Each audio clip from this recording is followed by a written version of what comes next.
자, 오늘은 요한복음 14장 말씀인데요, 요한복음 14장 12절부터 14절까지 말씀을 함께 봉독하겠습니다. 다 같이 요한복음 14장 12절부터 시작. 내가 진실로 진실로 너희에게 이르노니 나를 믿는 자는 내가 하는 일을 그도 할 것이요 또한 그보다 큰 일도 하리니 이는 내가 아버지께로 감이라. 너희가 내 이름으로 무엇을 구하든지 내가 행하리니 이는 아버지로 하여금 아들로 말미암아 영광을 받으시게 하려 함이라. 내 이름으로 무엇이든지 내게 구하면 내가 행하리라. 아멘. 아멘. 요한복음을 계속 묵상하면서 요한복음 속에서 말씀, 예수님도 구약에 있는 말씀대로 행하셨음을 우리가 깨닫고, 또 우리가 말씀을 통해 믿음을 갖게 되면 그 믿음으로 영생을 얻게 하시는 은혜를 베푸심을 함께 나누고 있습니다. 사도 요한이 요한복음에 표적들을 기록한 목적이 있다 그랬죠. 요한복음을 기록한 목적이 요한복음 20장 30절 31절에 나오는데, 바로 표적, 요한복음에 기록되어 있는 표적 7개의 표적이 있는데, 이 표적을 통해 예수 그리스도에 대한, 예수님이 그리스도라고 하는 믿음을 갖기를 원하신다라는 목적을 말씀하셨고요, 또한 믿어 그 이름을 힘입어 생명을 얻게 하려는 목적이 있으시다라고 말씀하셨습니다. 그래서 계속해서 믿음에 대하여 말씀하고 있죠. 예수께서 하나님의 아들이신 그리스도라는 사실을 믿을 때, 우리들의 표현으로 의하면 예수님이 나의 주님이시고 예수님이 나의 왕이시고 예수님이 나의 하나님이시다 라는 분명한 믿음이 있을 때 놀라운 역사가 일어나게 됩니다.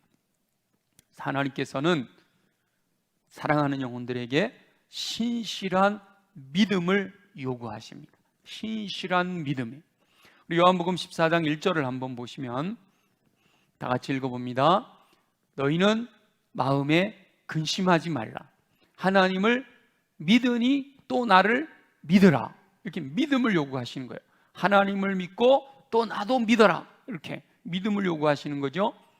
예수님께서 최후의 만찬에서 평소보다 심각하게 말씀하셨습니다. 최후의 만찬 자리가 굉장히 무거웠죠. 그리고 평소에 하지 않으시던 허리를 동이시고 제자들의 발을 씻겨 주시는 거예요. 심지어 제자들을 이제 떠나시게 될 거다 이렇게 말씀하시잖아요. 게다가 베드로가 예수님을 부인할 거다. 누군가가 나를 배반할 것이고 베드로도 나를 부인할 것이다 이렇게 말씀하셨어요. 분위기가 좀 가라앉았죠. 가라앉은 분위기 속에서 제자들의 마음은 근심이 생기지 않을 수가 없었을 거예요. 그때 예수님께서 제자들에게 믿음을 요구하시는 겁니다. 근심하지 말고, 너희는 마음에 근심하지 말라. 하나님을 믿고 또 예수님을 믿어라. 믿음을 요구하고 계셔요. 하나님께서는 저와 여러분들에게도 말씀하십니다. 코로나 바이러스 상황이 악화되고 있어 모두들 근심하잖아요. 예배당 현장에서 예배하지 못하는 상황이 안타깝습니다. 그럼에도 이 최후의 만찬 자리에서 예수님께서 제자들에게 말씀하신 너희는 마음에 근심하지 말라, 하나님을 믿으니 또 나를 믿으라 라는 이 말씀이 지금 저와 여러분들에게도 동일하게 적용되는 줄로 믿습니다. 하나님께서는 저와 여러분이 근심하지 않기를 원하십니다. 전능하신 하나님, 천지를 창조하신 그 창조주 하나님을 믿으라, 하나님을 믿으니 또 나를 믿으라, 하나님을 믿으라 말씀하시는 거예요. 또한 십자가 지시며 보혈 흘려주신 예수 그리스도를 믿으면 근심하지 않아도 된다라고 말씀하시는 거죠. 우리 빌립보서 4장 6절과 7절 아주 유명한 말씀이죠. 한 번 더 읽어보겠습니다. 다 같이 시작. 아무것도 염려하지 말고 다만 모든 일에 기도와 간구로 너희 구할 것을 감사함으로 하나님께 아뢰라. 그리하면 모든 지각에 뛰어난 하나님의 평강이 그리스도 예수 안에서 너희 마음과 생각을 지키시리라. 아멘. 무조건 평안을 외치는 게 아니에요. 무조건 근심하지 말라 그렇게 말씀만 드리는 게 아니죠. 아무것도 하지 않아도 평강을 주실 것이다 이렇게 말씀하지 않으십니다. 우리 하나님께서는 기도하는 영혼들에게 기도와 간구로 너희 구할 것을 감사함으로 하나님께 아뢰라. 그리하면 평강이 마음과 생각까지 지켜주시는 은혜로 역사하신다는 거예요. 기도하는 영혼들에게 하나님께서 응답하시겠다라고 말씀하시는 거죠.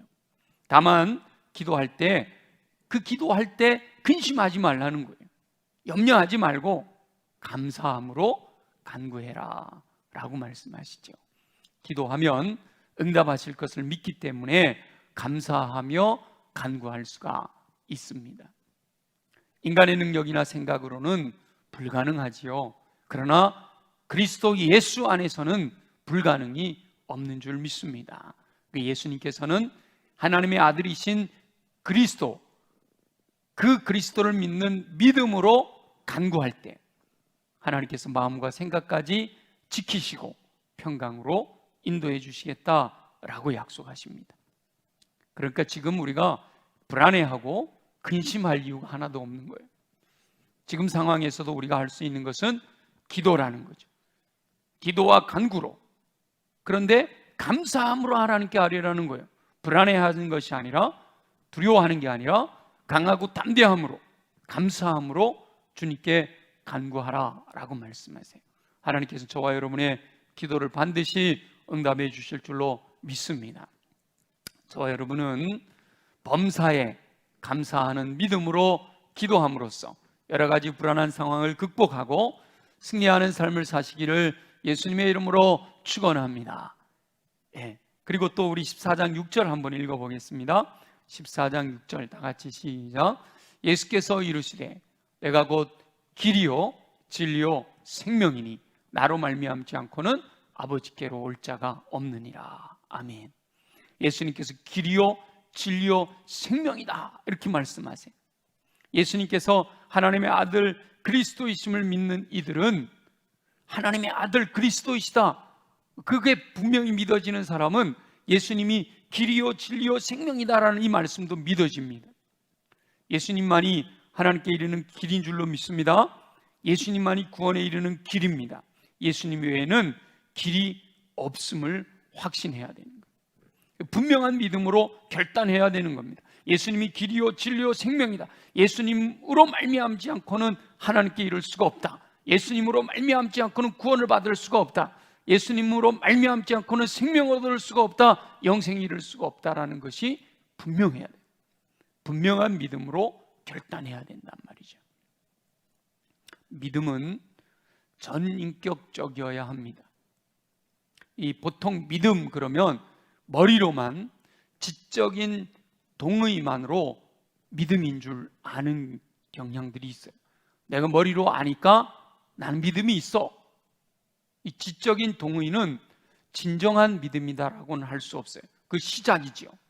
진정한 믿음은 지적인 동의와 함께 이 정적인 감동과 의지적인 결단이 있어야 됩니다.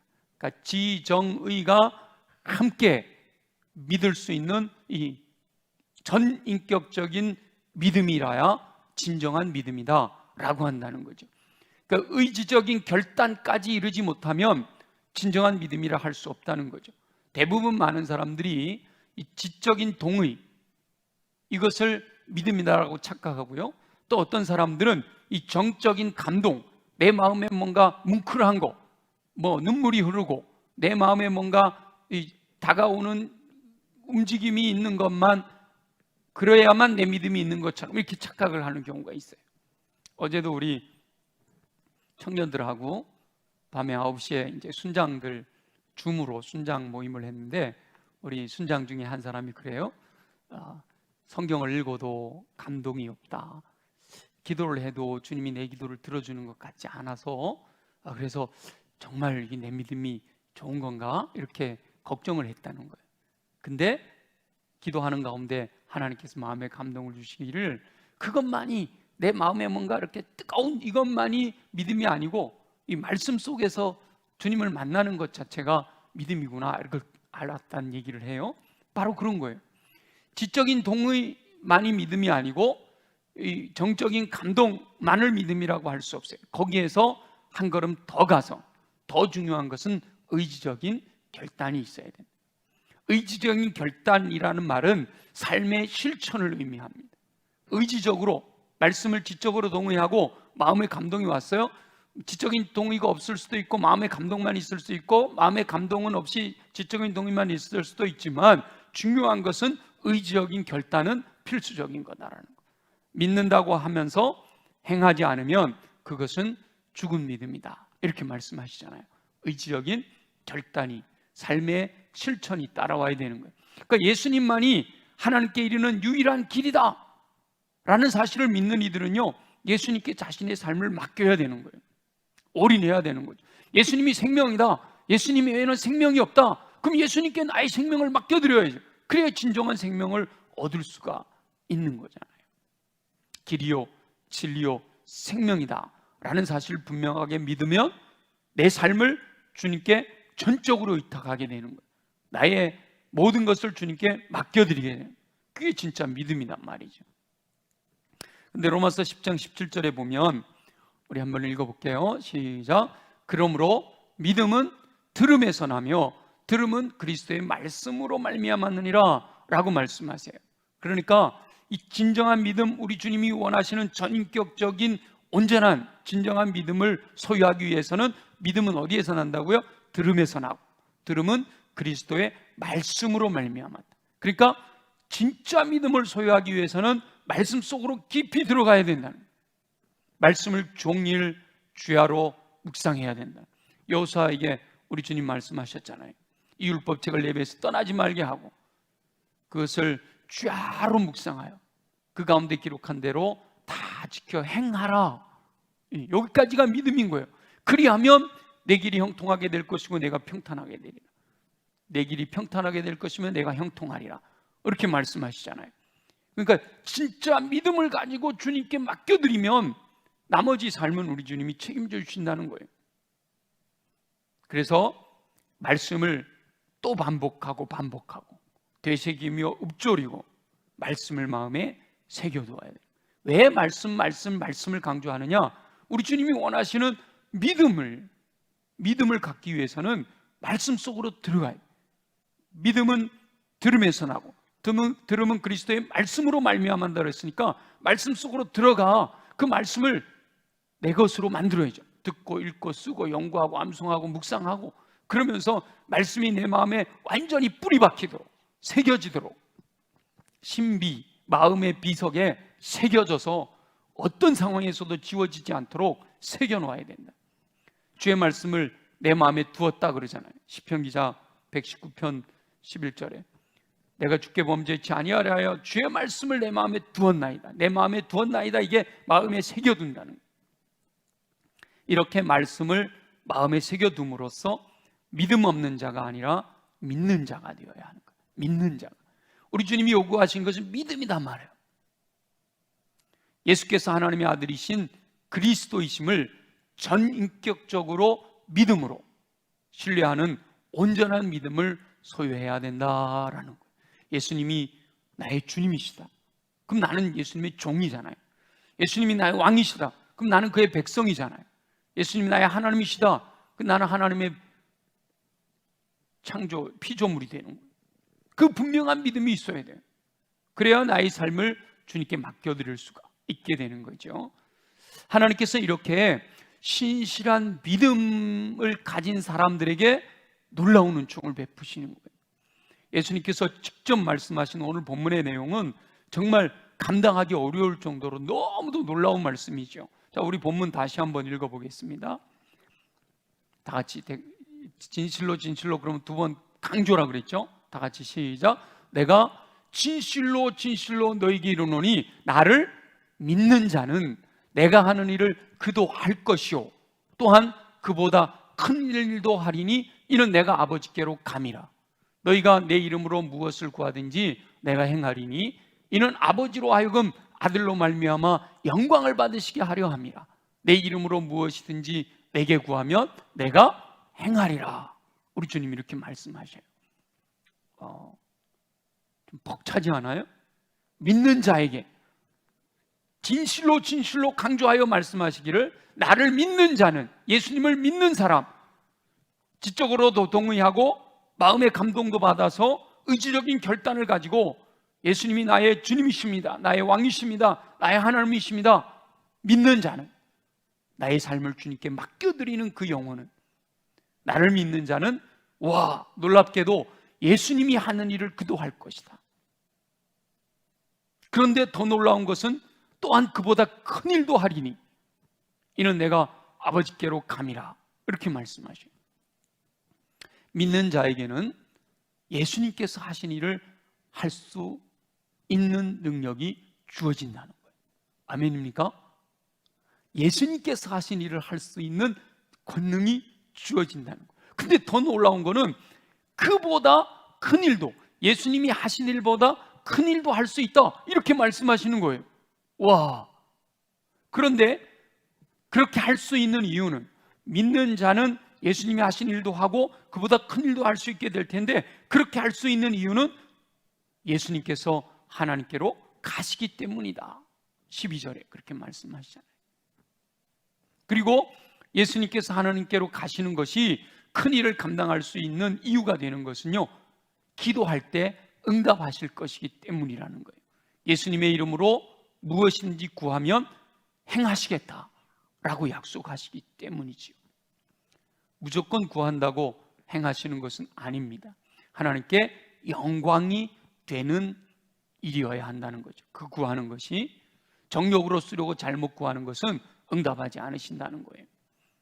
예수님의 이름에 권능이 있는 겁니다. 자, 우리 다시 한번 12절부터 14절 제가 한번 말씀드렸던 걸 생각하면서 또 한번 읽어볼게요. 시작. 내가 진실로 진실로 너희에게 이르노니 나를 믿는 자는 내가 하는 일을 그도 할 것이요 또한 그보다 큰 일도 하리니 이는 뭐예요? 내가 아버지께로 감이라. 근데 너희가 내 이름으로 무엇을 구하든지 내가 행하리니, 내가 아버지께로 간 뒤에 너희가 내 이름으로 무엇을 행하든지 내가 행하리니 이는 아버지로 하여금 아들로 말미암아 영광을 받으시게 하려 함이라. 하나님의 영광을 위하여 구해야 된다는 거예요. 근데 뭐라고 말씀하세요? 내 이름으로, 예수님의 이름으로 구하면서 하나님의 영광을 구하지 않을 수가 없잖아요. 그 내 이름으로 하나님의 영광을 위하여 무엇이든지 내게 구하면 내가 행하리라, 이렇게 말씀하시는 겁니다. 예수님의 이름에 권능이 있다는 거예요. 예수님이 하나님의 아들 그리스도라는 사실을 믿고 하나님의 영광을 위하여 예수님의 이름으로 기도하면 놀라운 역사가 일어난다는 거예요. 예수님이 하신 일을 할 뿐만 아니라 그보다 더 큰 일도 하게 될 것이다, 이렇게 말씀하신단 말이죠. 우리 사도행전 3장에 보면 베드로와 요한이 기도하러 성전에 올라갑니다. 그곳에서 나면서 못 걷게 된 날마다 미문이라는 성전문에서 구걸하는 이를 만나게 되는데요, 베드로와 요한이 그를 주목하여 보면서 예수 이름으로 그를 일어나게 합니다. 우리 사도행전 3장 6절을 한번 보죠. 다 같이 시작. 베드로가 이르되 은과 금은 내게 없거니와 내게 있는 이것을 내게 주노니 나사렛 예수 그리스도의 이름으로 일어나 걸으라 말씀하셨어요. 지금 우리 요한복음 14장 말씀하셨잖아요. 나를 믿는 자는 예수 이름으로, 내 이름으로 무엇을 구하든지. 자, 우리 14절 다시 한번 볼까요? 요한복음 14장 14절. 자, 시작. 내 이름으로 무엇이든지 내게 구하면 내게 행하리라. 베드로와 요한이 예수님의 이름으로 일어나 걸어라 라고 명령하니까 나사렛 예수 그리스도의 이름으로 명령할 때 나면서 걷지 못하던 이가 일어나 걸으며 뛰면서 하나님을 찬송한, 하나님께 영광 돌려드리는 역사가 일어난 거예요. 예수님께서 약속하신 대로 이루셨잖아요. 예수님께서 승천하시기 직전에 믿는 자는 내가 한 일을 할 뿐만 아니라 더 큰 일도 하리라. 내가 아버지께로 가기 때문이다. 그래서 예수님이 아버지께로 가시는, 승천하시기 직전에 제자들에게 이렇게 또 약속하시죠. 마가복음 16장 17절 18절 우리 한번 볼게요. 다 같이 시작. 믿는 자들에게는 이런 표적이 따르리니 곧 그들이 내 이름으로 귀신을 쫓아내며 새 방언을 말하며 뱀을 집어올리며 무슨 독을 마실지라도 해를 받지 아니하며 병든 사람에게 손을 얹은즉 나으리라 하시더라. 아멘. 자, 요한복음 14장 12절에 내가 예수님이 진실로 진실로 너희에게 이르노니 나를 믿는 자는 그랬잖아요. 나를 믿는 자는 오늘 마가복음 16장 17절 18절에 뭐라고 그랬어요? 믿는 자들에게는 이런 표적이 따라온다는 거예요. 이 표적이 따라오는데 예수님이 이 땅에 계시면서 행하셨던 표적, 내가 한 일을 그도 할 것이요, 표적이 따른다는 거죠. 그리고 그보다 더 큰 일도 하리라 이렇게 말씀하셨는데 승천하시기 직전에 제자들에게, 믿는 자들에게 이런 표적이 따를 건데 곧 그들이, 믿는 자들이 말이죠, 내 이름으로, 예수님의 이름으로, 아까 14절 그랬잖아요. 내 이름으로 무엇이든지 구하면 내가 행하리라 말씀하셨잖아요. 똑같은 말씀이에요. 내 이름으로, 예수님의 이름으로 귀신을 쫓아낼 수 있다는 겁니다.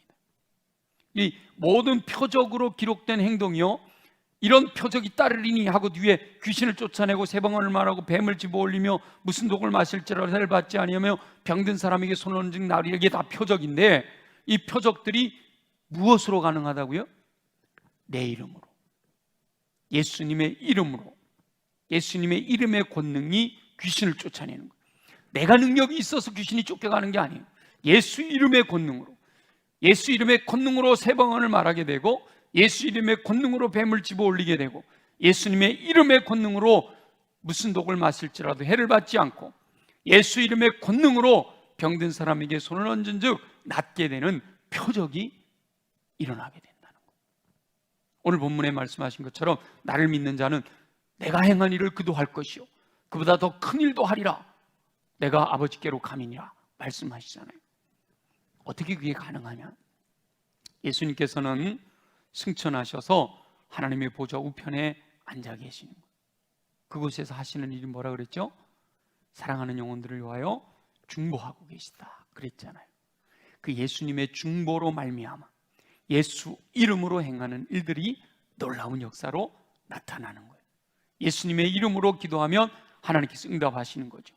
예수님의 이름을 형식적으로 예수 이름으로 이렇게 주문처럼 이용하는 것이 아니라 전인격적인 지적인 동의와 감정적인 감동과 정적인 감동과 이 의지적인 결단, 이 전인격적으로 신뢰하는 믿음을 가지고 예수님이 길이요 진리요 생명이다라는 분명한 믿음을 가지고 내 삶의 모든 것이 주님의 것입니다 라는 믿음을 가지고 그 믿음으로 예수 이름으로 기도해야 된다라는 거예요. 사도행전에 보면 사도 바울이 예수님의 이름으로 놀라운 역사를 행하니까 예수님의 이름을 빙자하여 행하는 사람들이 혼쭐이 나잖아요. 믿음 없이 하는 예수 이름은 의미가 없어요. 전인격적인 믿음을 가지고 예수 이름으로 기도할 때 이와 같은 놀라운 역사들을 약속하시는 거예요. 예수님의 이름으로 기도할 수 있기 때문에 예수님께서 행하신 일을 할 수 있을 뿐만 아니라 그보다 큰 일도 할 수 있는 권능이 주어지는 거예요. 예수님께서 승천하시면서 보혜사 성령님을 보내주시겠다 약속하셨잖아요. 사도행전 1장 8절에 보면 성령님이 임하시면 뭘 주신다 그랬어요? 권능을 받고. 이 권능이잖아요. 예수님이 하나님께로 가면 믿는 자에게 이런 표적이 나타나는 이유가, 주님이 행하신 일을 할 뿐만 아니라 그보다 더 큰 일을 할 수 있는 그 이유가 어디에 있느냐? 예수님이 부활하셔서 하나님 보좌 우편에서 우리를 위해 중보하고 계시기 때문이고요, 예수님이 하나님께로 올라간 다음에 우리에게 성령님을 보내주셨기 때문이라는 거예요. 그 성령님이 우리 가운데 임하시면 권능을 받게 되는데, 이 권능을 받게 되면 그 믿음으로 말미암아 예수 이름으로 선포할 때마다 예수님이 행하신 일을 할 뿐만 아니라 그보다 더 큰 일도 하게 된다라는 거죠. 성령님이 임하시면 죄에 대하여 의에 대하여 심판에 대하여 깨닫게 하신다 말씀하셨죠. 또 성령님의 사역 중에는 예수님의 말씀을 생각나게 하시리라 말씀하셨어요. 하나님의 말씀은 성령님의 감동으로 기록이 되었잖아요. 디모데후서 3장 16절 모든 성경은 하나님의 감동으로 기록이 되었다. 그렇기 때문에 이 하나님의 말씀은 성령님의 조명하심으로 깨닫게 되는 거예요. 하나님의 감동으로 기록된 말씀이 성령님이 우리에게 임하셔서 내 안에 계신 성령님이 조명해 주실 때 하나님의 말씀의 진의를 깨닫게 되는 거죠. 그 성령님의 임재로 말미암아 하나님의 말씀을 깨닫고 믿음을 갖게 되는 거예요. 제자들이 성령님이 임하신 다음에 와, 예수님이 이렇게 말씀하셨던 게 이게 이런 의미였구나 깨닫는 거죠. 말씀 속에서 우리가 말씀 속으로 들어가 말씀을 듣고 읽고 쓰고 연구하고 암송하고 묵상할 때 성령님이 내 안에서 깨달음을 주시는 거예요. 그래서 그 말씀을 믿게 되는 거예요. 믿음을 갖게 되는 거예요. 성령님이 우리에게 임하시면 확고한 믿음이 생겨나는 거예요. 말씀을 들을 때 성령님께서 조명하셔서 깨닫게 하심으로 그 깨달은 대로 믿어 이 주님이 원하시는 신실한 믿음의 사람, 전인격적인 믿음의 사람이 되게 하시는 거예요. 믿음이 그리스도의 말씀으로 말미암는 이유가 거기에 있는 거죠. 그리고 그 성령님이 우리에게 믿음을 주실 뿐만 아니라 이 믿는 이들 안에서 역사하시는 거예요. 우리가 예수 그리스도를 믿으면 성령님이 우리 안에 들어와 거하시는 거죠. 성령이 거하시는 전이 되는 거예요. 근데 우리 안에 계시는 성령님이 안에서 무엇을 하시느냐? 로마서 8장 26절을 한번 보죠. 다 같이 읽어봅니다. 시작. 이와 같이 성령도 우리의 연약함을 도우시나니 우리는 마땅히 기도할 바를 알지 못하나 오직 성령이 말할 수 없는 탄식으로 우리를 위하여 친히 간구하시느니라. 많은 분들이 기도를 어떻게 해야 되는지 잘 모르겠다. 물론 기도를 배워서 할 수도 있죠. 그런데 성령이 우리 가운데 임하시면 성령께서 내 안에 기도할 수 있는 힘을 주신다는 거예요. 예수님께서 행하신 일을 할 수 있을 뿐만 아니라 그보다 큰 일도 행할 수 있게 되는데 그것은 바로 기도하면 우리 주님이 응답하실 것이기 때문에 우리가 이 땅에서 하나님의 영광을 위해서 무엇이든지 구하면 우리 주님이 응답해 주신다는 거예요. 그래서 예수님이 이 땅에서 행하신 일을 행할 수 있을 뿐만 아니라 그보다 더 큰 일도 행할 수 있도록 우리 주님이 그 기도에 응답해 주신다는 거예요. 다만 구하는 것이 정욕으로 쓰려고 잘못 구하는 것이 아니라 하나님의 영광을 위하여 구해야 되는데 하나님의 영광을 위해 구하기 위해서는 성령을 따라 구해야 된다. 내 안에 계신 성령님의 감동을 따라 구하는 거예요. 다시 말하면 말씀을 따라 구하는 거예요. 욕심으로 구하는 것은 응답받지 못합니다. 성령을 따라 구하는 것은 하나님의 뜻대로 구하는 거잖아요. 하나님의 뜻대로 구한다는 것은 말씀대로 구하는 걸 의미하는 거예요. 하나님의 뜻은 여기 다 기록이 되어 있으니까. 그 성령을 따라 구한다. 그게 무슨 성령께서 환상을 보여주시고 꿈을 보여주셔야만 되는 건 아니라 바로 성령의 감동으로 기록된 하나님의 뜻대로 성경에 기록되어 있는 말씀을 붙들고 기도하는 것이 곧 성령을 따라 구하는 거예요. 우리가 성령을 따라 구한다 그러니까 그게 무슨 엄청난 영적인 체험이 있어야만 되는 걸로 생각하는데 성령을 따라 구하는 것은 곧 하나님의 뜻대로 구하는 것인데 하나님의 뜻대로 구하는 것은 말씀으로 구하는 거다 말이에요. 그래서 말씀과 기도는 분리될 수가 없는 거예요. 제가 수요일 날 말씀을 나누고 금요일 날 말씀을 나누다 보면 이렇게 겹치잖아요. 제가 수요일은 말씀 중심으로 금요일은 기도 중심으로 말씀을 나눈다 그러는데 따로 떼어질 수 없는 거예요. 동전의 양면과 같이 붙어 있는 거예요. 성경에 기록된 하나님의 뜻대로 구하면 반드시 응답하신다 말씀하시는 거예요. 자, 우리 요한일서 5장 14절 15절에도 분명하게 약속하고 계십니다. 우리 요한일서 5장 14절 15절 함께 읽어봅니다. 시작. 그를 향하여 우리가 가진 바 담대함이 이것이니 그의 뜻대로 무엇을 구하면 들으심이라. 우리가 무엇이든지 구하는 바를 들으시는 줄을 안즉 우리가 그에게 구한 그것을 얻은 줄을 또한 아느니라. 아멘. 하나님의 뜻대로 구하면, 말씀대로 구하면 우리 주님이 들어주신다라고 분명히 말씀하셨기 때문에 담대하게 구할 수 있다라는 거죠. 그리고 말씀대로 구하였으면 그대로 이루어질 것을 믿는다는 거예요. 얻은 줄을 또한 안다는 거죠. 사도 요한은 요한일서를 통해서 분명히 그렇게 말씀하시는 거예요. 그 요한복음 14장 우리가 읽었던 말씀대로 믿는 자에게 아니 예수님이 행하신 일도 하고 그보다 큰 일도 할 거다. 너희가 내 이름으로 무엇을 구하면 행하리라 말씀하셨잖아요. 이 알기 때문에 분명한 믿음의 고백을 하고 있는 것이죠.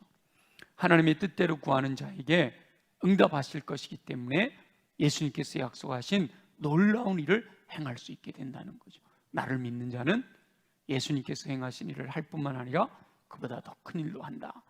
근데 여기서 예수님이 행하신 일과 더 큰 일, 이것을 이 절대적인 평가로 보면 이제 오해하기가 쉬워요.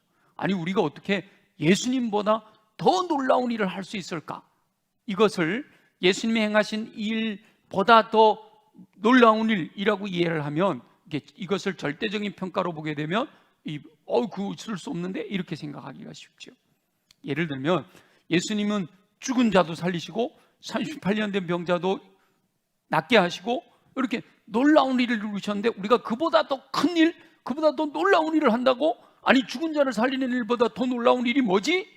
이렇게 이제 절대적인 기준으로 비교를 하면 오해할 수 있다는 거예요. 예수님께서 이 땅에 행하신 일이 얼마나 놀랍습니까? 우리 요한복음에 나오는 표적만도 7가지 표적이 있잖아요. 물로 포도주를 만드시고 거리에 제한이 없으시고 38년이나 돼도 심지어는 죽은 자까지도 병자를 일으키고 귀신을 쫓아내시고 죽은 자를 살리시는 이런 예수님의 놀라운 표적을 믿는 자를 통해서 그런 일을 하게 하신다는 거예요. 그리고 마가복음 16장에서도 믿는 자에게 이와 같은 표적이 따를 거다 말씀하셨잖아요. 그러니까 우리는 예수님이 행하신 일과 같은 일을 우리도 할 수 있다라는 거죠. 믿는 자에게 이와 같은 표적 약속하신 대로 실제로 기독교 역사 속에서 믿는 자들에게 이런 놀라운 일들이 일어난 줄 믿습니다. 아까 우리 사도행전 3장도 바로 예수님의 약속대로 이루신 거잖아요. 예수님의 이름으로 말미암아 구하는 것이 그대로 시행되는 놀라운 역사. 우리 사도행전에 보면 얼마나 놀라운 말들이 일어나요. 그뿐만 아니라 지난 2000년의 기독교 역사 속에 믿는 자에게 따르는 이 놀라운 표적들이 얼마나 많이 보고되고 있나요? 지금도 예수 그리스도를 믿는 믿음 때문에 나타나는 놀라운 형상들이 일어나고 있는 거예요. 예수님이 행하신 것 같은 일이 일어나는 거예요. 병든 자가 치유되고 귀신이 쫓겨가고 이런 놀라운 일들이 일어나고 있단 말이에요. 아멘이죠? 이건 우리가 믿어지잖아요. 믿는 자에게 예수님이 하신 일을 그도 할 것이요. 왜냐하면 사도행전에서 이미 증거가 되어져 있고 기독교 역사 가운데 증거되고 있고 지금도 그런 역사들이 일어나고 있기 때문에 이 말은 믿어진단 말이에요. 믿는 자에게 예수 그리스도의 이름으로 예수님이 행하신 것과 같은 놀라운 일을 행할 거다. 믿는 자에게 따르는 표적이 구체적으로 나타나는 것에 대해서는 우리가 다 알고 있단 말이에요. 그런데 예수님이 행하신 일보다 더 큰 일을 하리라? 이거는 진짜 가능할까? 이게 이해가 안 되는데 이 절대적인 평가로 기준을 가지고 보면 예수님보다 더 큰 일을 어떻게 하겠어요? 근데 우리가 상대적으로 보면 얼마든지 그게 가능하다. 예수님께서는 사람의 몸을 입고 계시는 동안은 3차원의 시간과 공간의 제약을 받으셨잖아요. 예수님은 갈릴리와 유다, 사마리아도 지나셨죠. 이 유대 땅에 한정되어 있으셨어요. 예수님이 이 유대 땅, 가장 북쪽 갈릴리, 중간에 사마리아, 남쪽 유대 땅, 이곳을 벗어나신 적이 없어요. 광야에서 기도하신 것, 성경의 기록에 보면 태어나서 애굽에 잠깐 갔다 오신 것 외에는 유대 땅을 벗어나신 적이 없으세요. 그곳에서만 병든 자를 고치시고 그곳에서만 귀신을 쫓아내시고 그곳에서만 죽은 자를 살리신 거죠. 근데 우리 예수님이 성령이 너에게 임하시면 사도행전 1장 8절에서 너희가 권능을 받게 될 텐데 뭐라고 말씀하세요? 예루살렘과 사마리아와 온 유대, 예루살렘과 온 유대와 사마리아뿐만 아니라 어디까지 이르러요? 땅끝까지 이르러 증인이 되리라 말씀하셨잖아요. 예수님은 땅끝까지 이르는 사역을 하실 수는 없으셨다는 거죠. 제약이 있으셨던 거예요. 절대적인 예수 그리스도를 믿는 자에게 따르는 표적이 놀라운 표적, 요한복음에 기록되는 7가지 외에도 많은 표적을 행하셨어요. 우리도 예수 그리스도를 믿으면 그런 표적을 행할 겁니다. 실제로 그런 일들이 일어나고 있잖아요. 그런데 예수님은 더 큰 일도 하리라. 이 더 큰 일을 우리가 어떻게 이해하면 되는가 하면, 예수님은 3차원의 제약으로 인하여 시간 공간의 제약으로 유대 땅에만 머무르셨지만 이제 믿는 자들을 통하여 땅끝까지 복음이 전파되는 거예요. 온 유대와 사마리아와 땅끝까지. 그래서 다메섹으로 복음이 전파되죠. 그래서 안디옥까지 복음이 전파되죠. 거기에서 또 서아시아 지방으로 건너가죠. 마게도냐로 건너가서 유럽 전체가 되죠. 나중에 로마까지 이루고요. 땅끝인 스페인까지 복음이 전파되는, 사도행전에서는 로마까지 이르는 복음만 나오지만 그 다음 계속 지금도 끊임없이 땅끝까지, 지리적으로도 땅끝이지만 민족적으로도 땅끝 민족까지 향하여 복음이 전파되고 있는 거예요. 누구를 통해서요? 믿는 자들을 통해서. 예수님께서 믿는 자에게 이와 같은 표적이 따른다 라고 하셨던 그것을 통해서 예수님이 행하신 일을 할 뿐만 아니라 예수님이 이 땅에 육신을 입고 있는 동안에 감당하지 못하셨던 땅끝까지 이르는 이 놀라운 역사들이 끊임없이 계속해서 번져가게 될 것을 말씀하고 계십니다. 믿는 자들이 절대적인 평가 기준으로 예수님께서 행하신 표적보다 큰 일을 행할 수는 없지만, 예수님께서 믿는 자들에게 예수 이름의 권능을 주셔서 동일한 표적을 행하며 상대적인 기준으로 그 범위의 확장을 통해 예수님보다 큰 일을 행하고 있는 것이죠. 하나님께서는 신실한 믿음을 고백하는 저와 여러분들에게도 바로 그 일을 맡겨주신 거예요. 지금 저와 여러분들을 통해서 그 일을 이루시겠다라고 말씀하세요. 예수 이름으로 구하는 자에게 내가 행하리라, 이렇게 말씀을 하시는 겁니다.